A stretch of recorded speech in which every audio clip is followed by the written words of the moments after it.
almost afternoon. I guess good late morning. We have been very busy here at Happily Ever After. We've had lots of litters of puppies, and one of the things, I wish I'd remembered to turn this on before we got to this point, but when we have puppies and one of the moms isn't really that interested in eating, one of the things that we make is something called Satin Balls, which I will include the recipe in the description for this video. I just haven't gotten it there, but I've already made them. But what it is it's about making sure that it's a supplement, it's not its own meal. So we feed this to them after they end up having their breakfast, lunch, or dinner. We feed them 2 a day when they're not really eating that well, after we try to get them to eat their regular food. Also, if we have a dog that we want to gain weight, which doesn't happen very often, but every now and then that happens. So it's slightly time consuming to make them, so we make a lot at once and then freeze them. So it's made with 10 pounds of hamburger, 10 eggs and their shells completely crushed, a whole container of oatmeal, 10 packets of unflavored gelatin, 1 1/4 cup of unsulfured molasses, 1 1/4 cup of oil, 12 ounces of wheat germ, and a large box of total cereal, and a pinch of salt. So there's lots of different things that each of these give to the dogs, and we've had a lot of success when we've had really large litters and we're just worried about her getting enough calories. The hardest time on a mom's body is between weeks 3 and 4. That's when the babies aren't really eating that much of their own food, but they're growing so rapidly that they are requiring a lot of calories from mom. So when we have litters of 7, 8, 9, and 10 puppies, which is very large for a schnauzer, these are very important. One of the things I will say though is that this is never something that you feed to a puppy. If you're trying to get a puppy to gain weight, you're going to have to use NutriCal or something else. The reason is because it does cause rapid weight gain, and that is not healthy on a puppy because it can be hard on their joints. So this is never what you would feed a puppy, but an adult dog, it's fine. And so what we'll do is we'll put these on a cookie sheet on a piece of wax paper and freeze whatever we won't be using in the next 3 days. And then we divide them up into little bags, and that way we can only thaw a small amount at a time. And then we just feed them to them as it is. So it's fed raw, there's nothing about it that's cooked. But it's a lot of mixing, and we've definitely gotten better at making them over the years. The first time I made them, I poured everything into a bowl, realized quickly that the bowl was overflowing. And then we tried a 5-gallon bucket, which did allow you to mix all of the ingredients, but it still was a pain. And so now we divide them.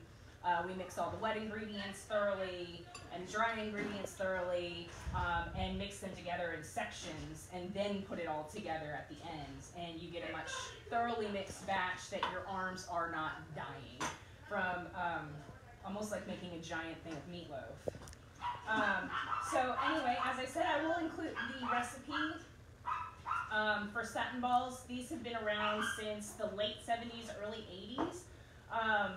And the amount of how big you make them depends on the size of the dog. So for some of our larger minis, we make this size, and then for our smaller ones, it's about half. So it honestly just has to do with their caloric needs. The one thing I also noticed is when you feed them for a long period of time, their hair gets kind of greasy. When Cruella had 10 puppies and we were feeding them to her for quite a while, she ended up getting kind of greasy. We ended up having to give her a bath at dawn. But that's the only one I've ever had to do that. But we also had to feed these to her for about 8 weeks. After the babies were even weaned, we continued to feed them to her for a little bit to just try to put some of that weight back on. So anyway, please feel free to message us any questions. We are very happy that we've had a litter of schnoodles born. It's not time for us to release that litter for our first lick list to look at it yet. As you know, we like to wait until they're about 2 weeks old so that we know that they everything is going to go well. We're not going to have any unsuspected problems and that kind of thing, because typically if you lose a puppy, it's going to be within that first week. But we just want to go ahead and make sure that they have,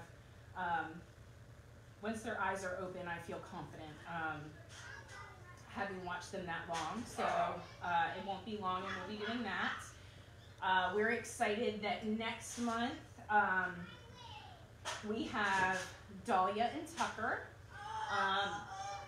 They will, they're due the beginning of the month, and then we have Prada and Major, so that's our little teacup litter. They'll all be liver and so tiny and adorable. And then we'll have Cruella and Zazu, and with that, we're expecting Salt and Pepper and Black and Silver. And then we have Maggie is due, and she's the one that gives us a nice varied litter of liver pepper, salt and pepper, black and silver, wheaten, cream, and then we have Khaleesi at the very end of the month. So it's going to be a really busy August and September, and then of course into October, because of course that's when those puppies go home. And when we have, there's like so much work at the beginning and then so much work at the end to raise them the way we like to raise them.